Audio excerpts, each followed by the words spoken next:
So I normally make YouTube videos directed at the salesperson, right? Appointment setters, SDRs, and closers. Well, you probably don't even know this about me, but what I do on a day-to-day basis is less of sales training and sales coaching for the salesperson.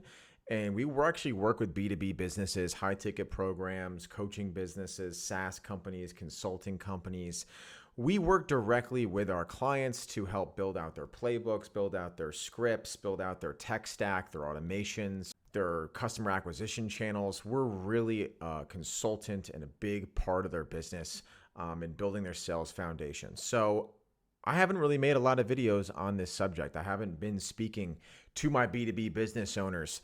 So I apologize for letting you guys go uneducated or sharing some sauce with you guys. So in this video today, let's go pretty deep into offers. Probably the biggest thing, right? You could have fucking HubSpot, you could have Alaware, you could have copywriters, you could do all this stuff. But if your offer is not good, you're not going to be successful, right? A good offer can make up for bad foundation, bad sales talent, but a bad offer, there's no amount of good sales talent or good tech stack or whatever that's going to save that offer. Offer is everything. If you're not selling something that the market wants to give you money for, that's your answer, right? You need to make sure that you are selling something that people actually want to give you money for. That's it. Now, a really good analogy for this, and I can't take full credit for this, Daniel Fazio, Cold Email Wizard, he was talking about this. I'm not even sure if he remembers saying this, but it stuck with me, is why would you build a box, right? So think of the market as like a playground, which it is. So you have a playground, you build a sandbox. Now, there's a bunch of sandboxes in this playground, right? But you have your own sandbox. That's your offer.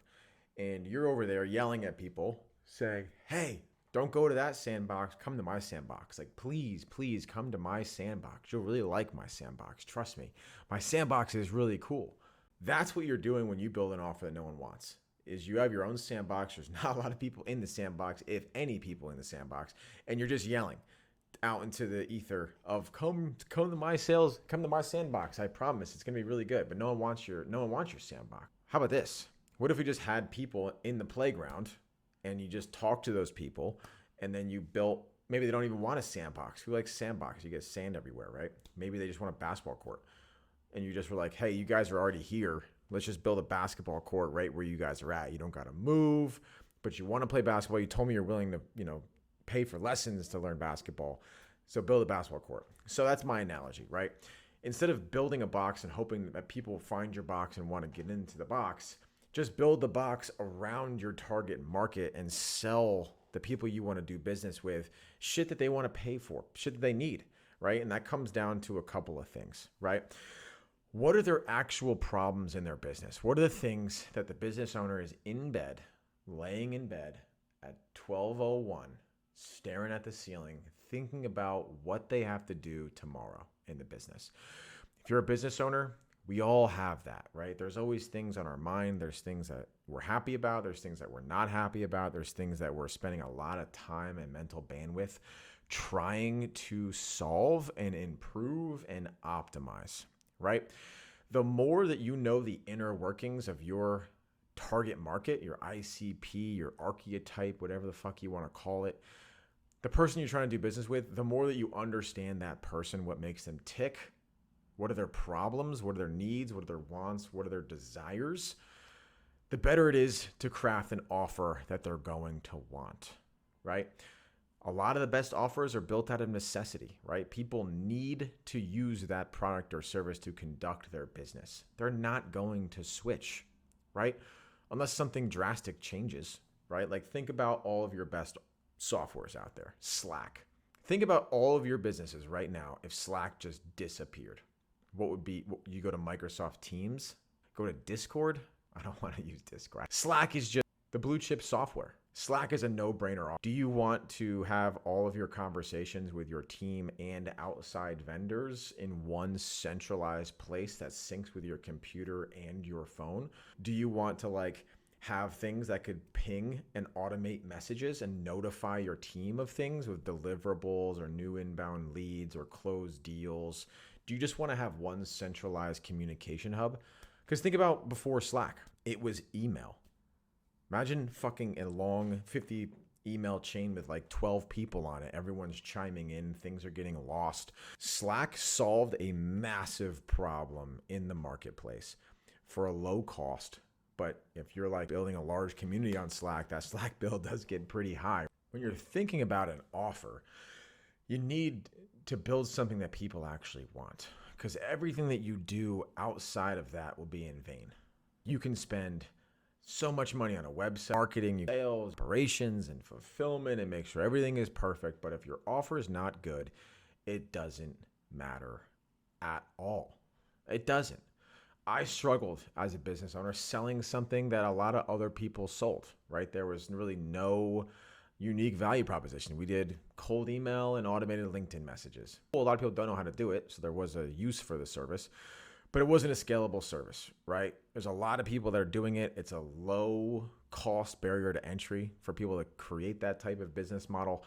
So I needed to differentiate myself, and ultimately what customers that we already had were asking was, hey, I want to bring this thing in-house. It's awesome that you guys are booking us calls on email and LinkedIn, but like we want to own this in-house. We want to increase our enterprise value. If you're ever trying to sell your business, but all the parts of your business that make you money, you rely on an outside entity, a third party, a vendor, an agency, you're decreasing your enterprise value. Because if someone's going to purchase that company, they also are now relying on an outside entity that has no kind of true care or heart about your business, right? If I have an agency that's doing this, they care about their business more than they care about my business. That's why having internal in-house teams to own something is how every large business scales, right? As you scale, you bring things in-house, you hire smarter people to build out departments and divisions inside of your business, so you have ultimate control on those levers in your business and creative control on those things, right? If all of your business comes from cold email and you pay somebody to do cold email and that guy gets hit by a bus, your entire business is now stalled. You now don't even know the skill to then go replicate it. You have to start from scratch. You got to buy all those domains. Hope you had the scripts. You got to pull the contact list and you got to figure it out on your own. That's why it's good to start with an agency, learn the process, learn from that agency, and then take those things in-house. So we changed our offer because clients on the calls, so they would churn because they ultimately decided to take our services in-house. It's really a hard thing to come back and rebuttal, right? That is a hard objection to overcome. Hey, like we really like your service, but we're just going to take this in-house. Like we really can't do anything there, right? It's kind of at a stalemate. So what we decided was to build a product and build a service that the company actually owns, right? We do sales training and sales placement. Ultimately, a company wants to build their own sales team, right? We were an outsourced sales agency at first. Now we build in-house teams for them. So that is why our offer has grown. That is why it will continue to grow. And we have very lofty goals and we're growing very healthily month over month.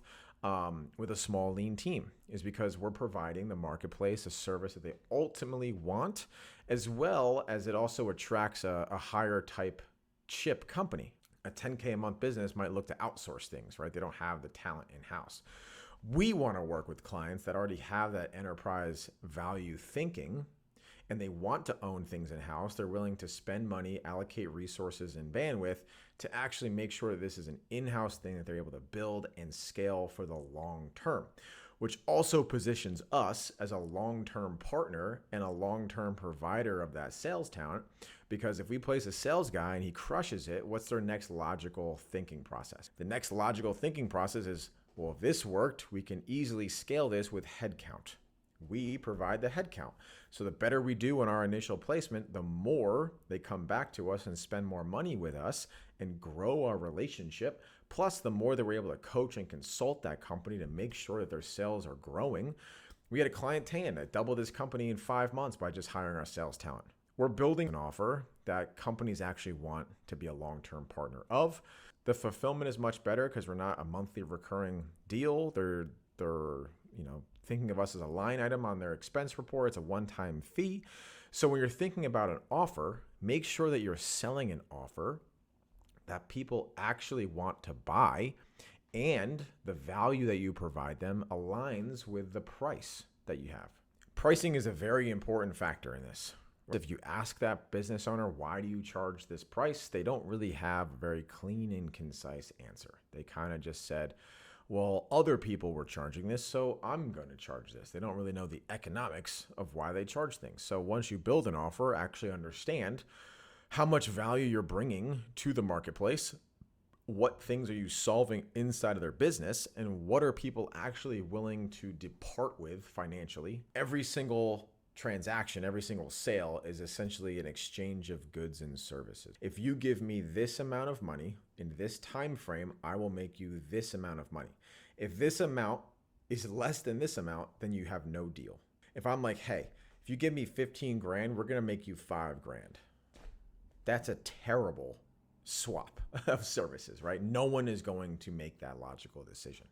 So you need to understand what value you're bringing that company if they give you this amount of money, and making sure that it is at least more than that. At the very least more than that. It should be way more than that. The more this is bigger than this, the more deals you will close, and the happier the clients that you have, the better referrals you'll have, the better affiliates, the better everything. Making sure that the price that you're charging makes sense logically, because in a B2B sale, everything comes down to logic, right? It's less emotion and it's way more logic-driven sales and decision-making when you're selling to a business and an entity, not an individual. So if you're struggling with your offer, understand that analogy with the boxes, right? Am I building a box and hoping people find the box and want to get in? Or am I actually building a box around a group of individuals that I'm trying to sell to and conduct business with? If you don't have this one, you have this one, you might want to rethink and retool your offer to actually align with that. So hopefully that was helpful. If you want to continue to watch my videos, hit that subscribe button, follow me, like it, comment it on other things that you want me to in next videos. I'll see you in the next one.